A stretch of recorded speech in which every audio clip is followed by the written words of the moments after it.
Com a palavra, a ministra Damares Alves. Eu vou pedir desculpa aos parlamentares, eu tenho uma reunião às 13h30, e é uma reunião para conversar com o Palácio sobre áreas de quilombos. Porque, infelizmente, os números dizem a verdade. Foram só 56 terras tituladas em todo o governo PT para a área de quilombo. E nós é que perseguimos quilombolas, o que fizeram tanto tempo que não titularizaram todas as áreas já requisitadas de quilombos no Brasil. E eu vou estar lá para conversar com a Casa Civil sobre áreas de quilombo. Essa ministra aqui está lutando pelos quilombolas.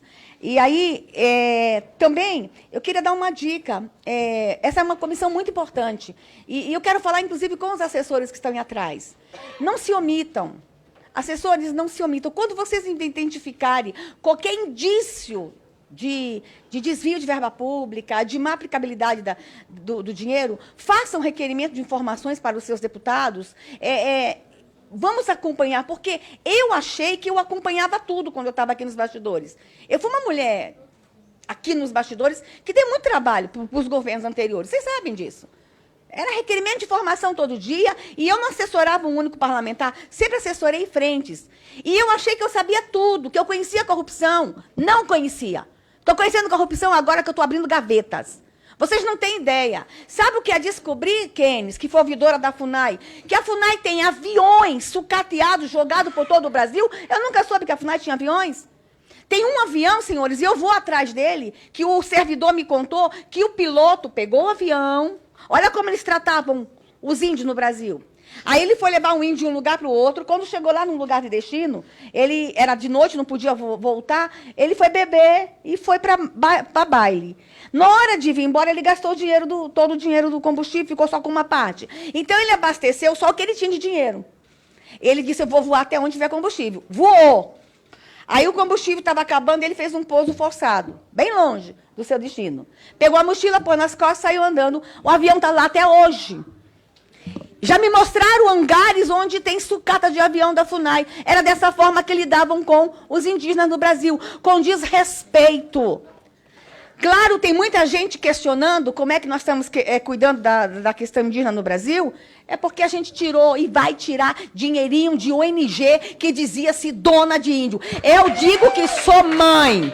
Talvez a deputada Sâmia tenha razão. Eu não devo falar mais que sou mãe, eu sou vó de índio. De muitos índios. Mas tem ONG no Brasil que se dizia dona de índio. E ONG estrangeira. E olha só, ONG estrangeira não é dono do índio. Nós sabemos cuidar dos nossos índios. Não queremos nenhuma ONG aqui dando ódio. Não no meu ministério. Aí eu quero falar para você, Sâmia, estamos cuidando dos nossos índios. Quando eu falo, Sâmia, mamãe indígena ou papai Moro, eu quero dizer que não importa onde a FUNAI estiver, os índios serão agasalhados. Os índios serão atendidos. E não é que porque vai para lá que meu ministério não vai trabalhar política indigenista, vai? Com toda certeza. Mas queria muito que ficasse comigo, porque eu teria mais proximidade, mais facilidade. Com relação aos membros, você levantou a questão, Sâmia. Todo mundo viu aí no jornal que tem uma pessoa que vai sair da composição da comissão da anistia, que é uma ex-companheira da ex-presidente. Todo mundo leu sobre isso. Espera aí. Nós não podíamos questionar a posição dela na comissão, ela tem um viés ideológico. Porque só os que eu estou indicando têm sido questionada a sua posição.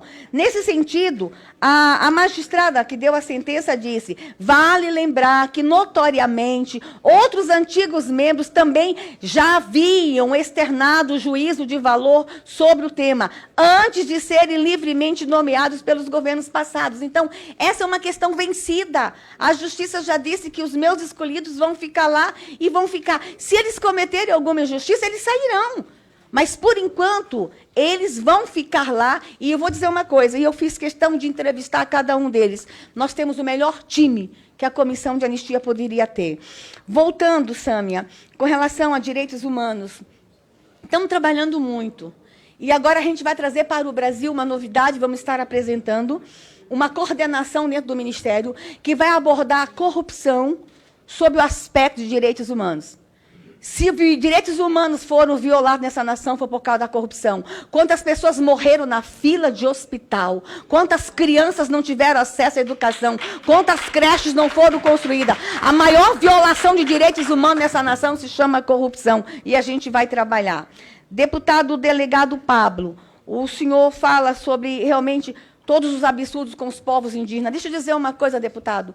Não é só com os povos indígenas, não. Gente, eu acho que eu sou muito visada porque eu falo as coisas que eu vejo.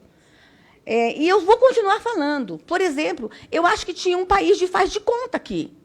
Deixa eu contar um exemplo, eu posso contar vários.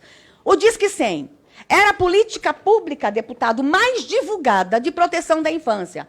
Gente, quando eu assumi o Disque 100, que está lá no nosso ministério, você ficava 50 minutos a 80 num telefone para ser atendido. Nós nomeamos o nosso ouvidor nacional de direitos humanos e ele avisou a central. Vocês sabem onde fica a central do do Disque 100? Fica lá na Bahia. É lá, você liga e é atendido lá. O nosso ouvidor foi lá conhecer as 300 pessoas que trabalham no Disque 100. Ele avisou que ia. De dentro da sala ele ligou. Ele ficou no Disque 100 olhando para a cara de todo mundo 51 minutos e não foi atendido. Era essa a política pública que divulgavam. Em 3 meses, nós mudamos o Disque 100. Pode ligar aí agora, você vai ser atendido na hora. Isso é política pública de proteção da infância. Quer ver uma outra coisa? Era um país de faz de conta. Cadastro Nacional das Crianças Desaparecidas. Eu já falei isso em uma outra comissão, vou falar aqui, deputado. 41 mil crianças desaparecidas por ano. Esse cadastro existe há anos. Então, se some 41 mil, esse cadastro tinha que ter 41 mil registros por ano. O cadastro veio para mim. Eu sempre quis ter acesso ao cadastro. Como ativista e militante da infância. Nunca pude ver o cadastro. Como ministra, fui abrir. Quando eu fui abrir o cadastro e que as pessoas ganhavam dinheiro para coordenar esse cadastro, sabe quantas crianças estavam registradas no cadastro? Some 41 mil por ano. Vamos imaginar 10 anos. Eu achei que eu ia ver 500 mil registros. Tinha 69 registros. País de faz de conta. É isso que a gente tinha no Brasil. E agora a gente vem caminhando, mostrando todos os desmandes, mostrando tudo. Por exemplo, deputado, eu encontrei na FUNAI uma mesa de 22 mil reais. Uma escrivaninha de 22 mil reais. Eu encontrei na FUNAI, no último dia de trabalho, uma transferência de 44 milhões para se construir, para se fazer no Brasil, criptomoeda indígena. Você acha que índio precisa de moeda virtual? Era um país de faz de conta. Por isso que eu falo para os assessores, acompanhe este governo agora. Nos acompanhe, faça requerimento. Quer ver, deputados? Eu até queria sugerir que um deputado da comissão fizesse o requerimento. Eu encontrei um diagnóstico sobre a violência contra a juventude negra no Brasil. Um diagnóstico custou 5 milhões de reais. Peçam, alguém faça um requerimento e peça os documentos desse diagnóstico. 5 milhões de reais para fazer um diagnóstico? Faça. O deputado Josiel, o que o senhor não faria nas suas escolas com 5 milhões de reais? Para o jovem negro. Então, assim, gente, era um país de faz de conta. Eu não tenho medo de falar isso, porque eu estou abrindo gavetas. Voltando agora para o deputado Josiel. Deputado, o senhor falou sobre a reconstrução dessa nação. Estamos reconstruindo. Não vai ser fácil. Não vai ser fácil. Nós estamos sendo criticados. Nós estamos sendo perseguidos. E aí a deputada Sâmia fala que a popularidade do governo Bolsonaro caiu. Olha, deputada, pode ser nas redes sociais com robozinho, mas não é o que eu vejo na rua. Inclusive, deixa eu dizer uma coisa, eu estou tendo dificuldade de andar na rua. Estou tendo dificuldade. Eu virei popstar. É abraço, é beijo, é presente. Gente, e está acontecendo isso com todos os ministros de Bolsonaro. Então, na rua, o termômetro é outro. Eu acredito, deputada Sâmia, que há muita esperança nesse governo. E, deputada Sâmia, vamos torcer para esse governo dar certo, porque não é o governo, é o Brasil. Eu acho que a gente precisa torcer para que tudo isso dê certo. Deputado Helder Mauro, rapidamente vou falar para ele. Helder Mota. Estive com o deputado agora, Helder Mota. Mauro. Mota é o outro. Eu tive com ele agora, na sexta-feira passada. Fazendo o quê? Eu fui para o Pará. Gente, essa semana é a 3ª vez que eu venho na Câmara. Segunda-feira eu vim aqui para a gente lançar um mega trabalho de acolhida das crianças com microcefalia no Brasil. Isso é direitos humanos. Eu não vou atrás dos criminosos de Marielle. Eu vou cuidar de crianças com microcefalia no Brasil. Isso é direitos humanos. Lançamos o maior trabalho aqui na Câmara para o acolhimento das crianças com microcefalia, inclusive com uma novidade. O governo possivelmente vai mudar a questão da pensão para as crianças e pessoas com microcefalia no Brasil.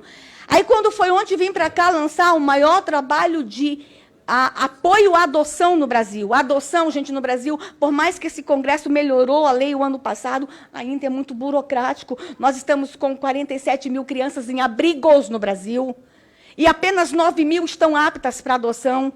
E essas outras, o que está acontecendo? A destituição do pátrio poder demora anos. Nós estamos lutando para que a adoção seja uma realidade no Brasil, campanhas de adoção. Isso é direitos humanos. Abrigo não é lugar para criança. Aí hoje eu estou aqui de novo, mas já tem mais um monte de requerimento para mim voltar. Vou ouvir quantas vezes for preciso. Sabe por quê? Porque a população brasileira precisa ouvir o que eu vou dizer. Há esperança para essa nação. Eu quero falar para a mãe que está lá na ponta, com o filho se cortando. Prevenção e combate à automutilação é direitos humanos. Nós estamos com 14 milhões de crianças se cortando no Brasil e nós vamos trabalhar. Estive com o deputado Éder para anunciar no Pará. O governo federal está abraçando a Ilha do Marajó. Já ouviram falar da Ilha do Marajó? Eu acho que o menor IDH do país está lá na Ilha do Marajó.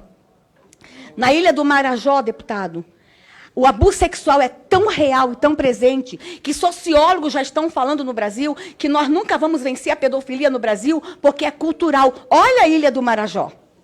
Aí já tem sociólogos falando que a gente nunca vai vencer o incesto porque é cultural. E citam como exemplo, olha a Ilha do Marajó. Pois esse governo resolveu o seguinte, vai ser por lá que a gente vai começar e dizer para o Brasil e para o mundo que abuso sexual, pedofilia, incesto não é cultura brasileira. E o presidente Bolsonaro mandou eu mandar o recado, eu vou mandar, e todas as vezes que eu tenho câmera eu não posso esquecer de dar o recado. Atenção, pedófilos, exploradores de criança, acabou a palhaçada no Brasil, é uma nova nação e a gente não vai tolerar abuso de criança, exploração de criança no Brasil. Está dado o recado, presidente. Deputado, encerrando aqui, aí vem o deputado Felipe. Deputado Felipe, o senhor falou sobre mulheres que não me defendem. De fato, eu fui execrada, fui perseguida, mas não é só por querer ser mulher, não, é também por ser pastora. Talvez se essa ministra não tivesse nenhuma fé, não professasse nenhuma fé, as perseguições seriam outras.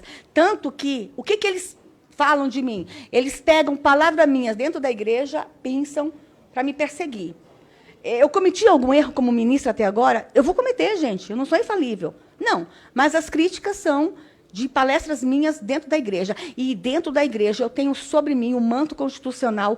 Eu não tenho só liberdade de religião, eu tenho liberdade de expressão de fé.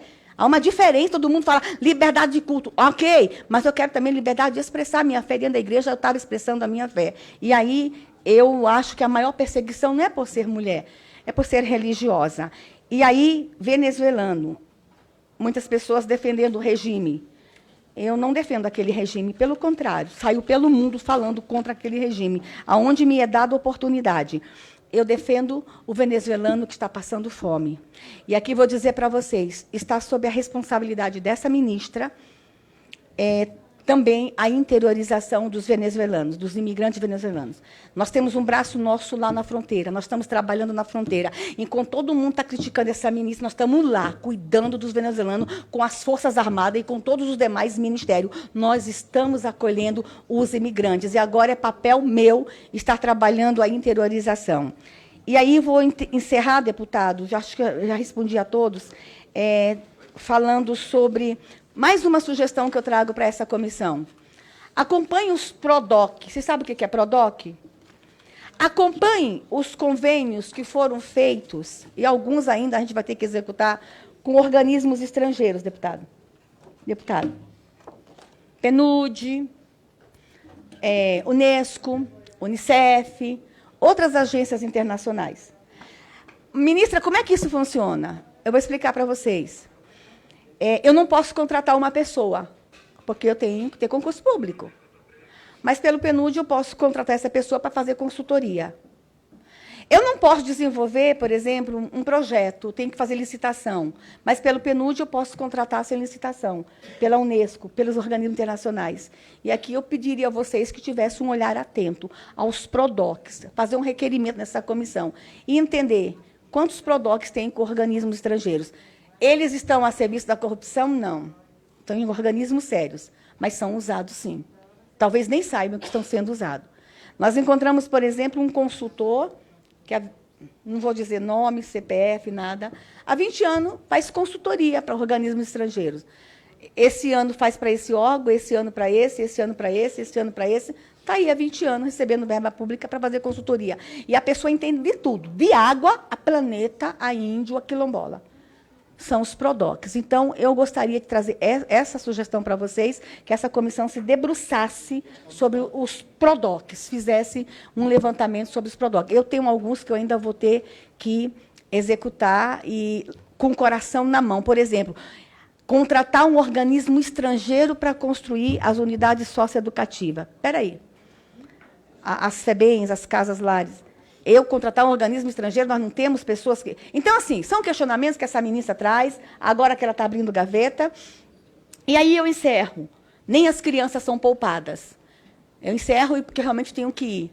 Semana passada, a deputada Sâmia bateu na porta do meu gabinete o dono de uma grande montadora de veículos. Não vou dizer o nome para não fazer propaganda da marca.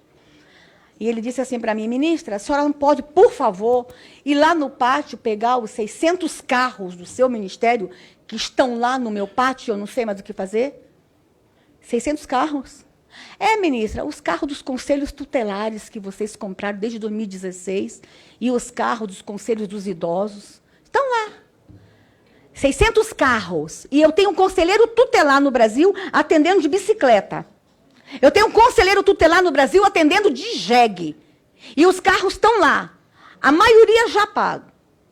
E eu fui para a minha secretaria executiva, porque o sistema burocrático é muito grande, fui conversar com meus executivos, meus secretários. Teve secretário que disse assim para mim, ministra, é possível que alguns carros a gente vai perder, porque o processo é burocrático, o prefeito tem que tirar foto. Aí, como o prefeito perdeu a eleição, ele não avisou o outro prefeito que o carro estava lá. 600 carros, dinheiro jogado fora. E estão dizendo que eu não vou conseguir pegar todos os carros. Mas, gente, eu estou conversando com a AGU, com a CGU, eu não quero perder um carro, nem que esteja só a roda. Eu vou buscar. Das crianças, são dos conselhos tutelares. E eu não posso admitir que ficou para trás 600 carros comprados, licitados, porque o prefeito perdeu a eleição ou porque o deputado, autor da emenda, não deixou ir buscar. E aí? Chega de palhaçada nessa nação. Está difícil reconstruir, tá, gente? Mas acredite, nós estamos muito motivados. Nós estamos querendo muito fazer a diferença. Era o que eu tinha para dizer e eu queria muito ser parceira dessa comissão, deputado. Trazer sugestões, ideias, e queria muito que essa comissão me fiscalizasse mesmo. Me acompanhasse mesmo. E se eu cometer algum equívoco, me traz aqui. Puxa minha orelha, me processe, me investigue, mande para o Ministério Público. E eu vou dizer uma coisa, e essa é minha falha de todos os ministros, nós não temos medo da transparência. Obrigada por terem me convidado. Agradecemos as palavras da ministra Damares Alves.